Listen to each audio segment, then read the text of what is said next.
Hello guys, welcome to my new video. In this video, we will speak about Xiaomi 17T, and in next video, we will speak about Xiaomi 17T Pro also. In this video, first of all, I will show you what was my experience when I went to shop and check it, and what was my pointer to this phone, advantage and disadvantage of this model, and compare with other brands in same price. We will compare them together. After that, I will tell you what's on paper, their information on paper, and we will compare with other mid-range smartphones, and we will see we should buy this smartphone or not. So first, for design, I gave 7.5. It's normal design, not futuristic, not anything. It's nice, but it's not, you know, technology is improving, but their design is same. So I think they should do something new. So I gave 7.5 for design. For build quality, I gave on that time 7, but at the moment I gave 6. I changed my mind because the material, I didn't feel it. The material is plastic.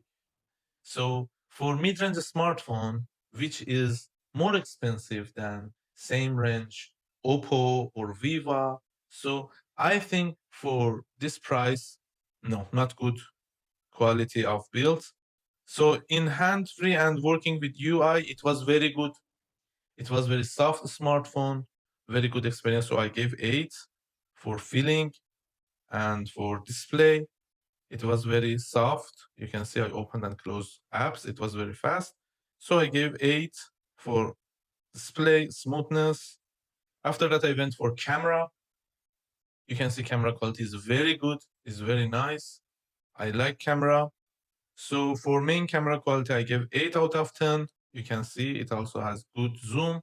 So I also try to zoom in and zoom out. You can also stop the video and check the quality. Zoom is also very good, 8. And about selfie camera, it's also very nice, very good camera. It analyzes your face, first of all. So again, 8. So about camera and display, it's fantastic. But just disadvantage is material, which is plastic. Plastic for 2026, which is more expensive than other mid-range smartphones, is not enough. So I gave 6 for material. But for camera, I recorded also a video for recording quality, 7 out of 5. You can check. Same thing with what they say on paper. So camera, I gave also everything to camera 8, but about recording quality, 7.5, I think is fair for this model. Let's go and see in video what's quality of speaker, which I gave 8 out of 10. If I find in video, I will play. Yes, let's see.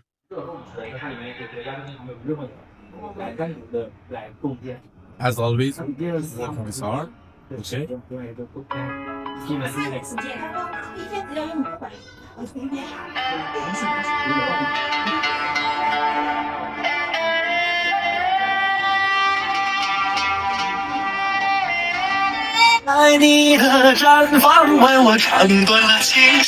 One bad thing about the systems media is you see advertising during listen to music. Maybe you should change it with another program. I didn't like that because when you are in playlist, you can see advertising during playing music. It was not good. It's a bit made me a bit uncomfortable about it. But let's listen to music. 看着你走远，我把泪已流干。妹妹，你要做一也有爱你，这故事在哪里？日子过得怎么样？人生是否要珍惜？也许是永远过着平凡。Okay, the speaker was very good. I liked when I listened to music there, so I gave 8 to speaker. About AI, it was normal, 7.5. Innovation was normal, 7 out of 10. And for features, as always, Xiaomi 7 is 7.5 out of 10. Okay, let's see what's on paper. Okay. Um, let's start. You can see 2 weeks ago, 28th of May, 2026, released in China. About quality, 200-gram weight, you don't feel. It is good, it's comfortable.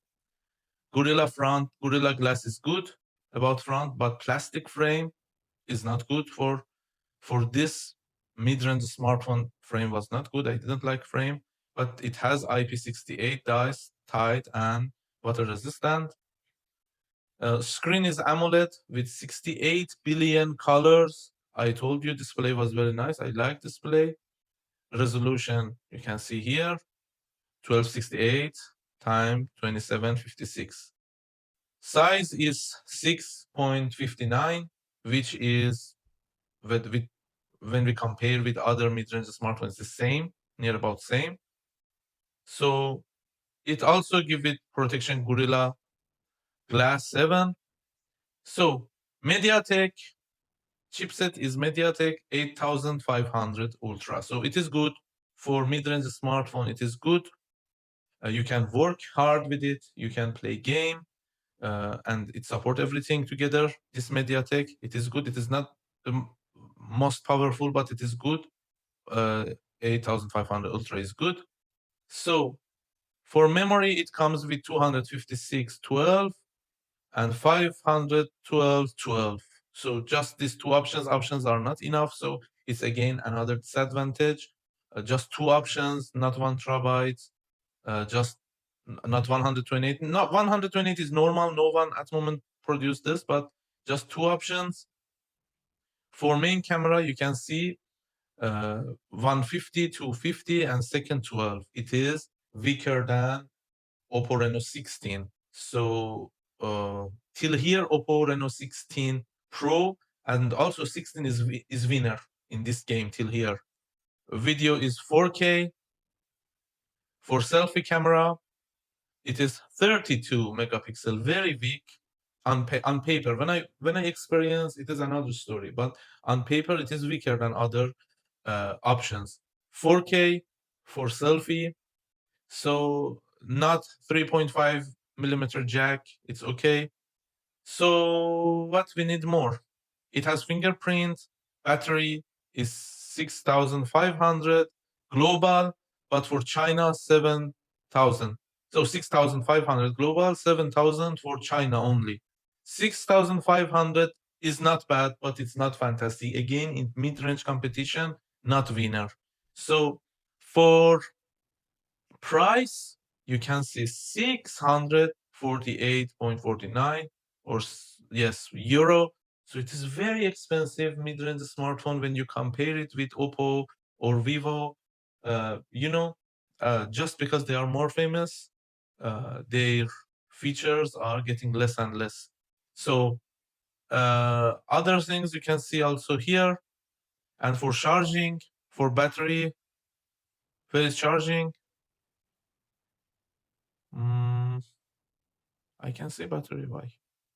Battery is here. For charging, it is 67 wired for this phone. Again, weaker than Oppo and also Vivo. So if you compare these smartphones together, I have also here. Sorry, I bring it for myself. If you compare them together, for Renault 16, and also for Vivo S60, they are better than this model and also cheaper. So if you want to buy Xiaomi because you love Xiaomi, you can buy this mid-range phone. But if you want better quality with cheaper price, you can buy Oppo and also Vivo. Also, Vivo is weaker than Oppo, but it is better than this model. If you have any question, please write in comment bar. Please like this video, share it to your friends. I will come very, very soon.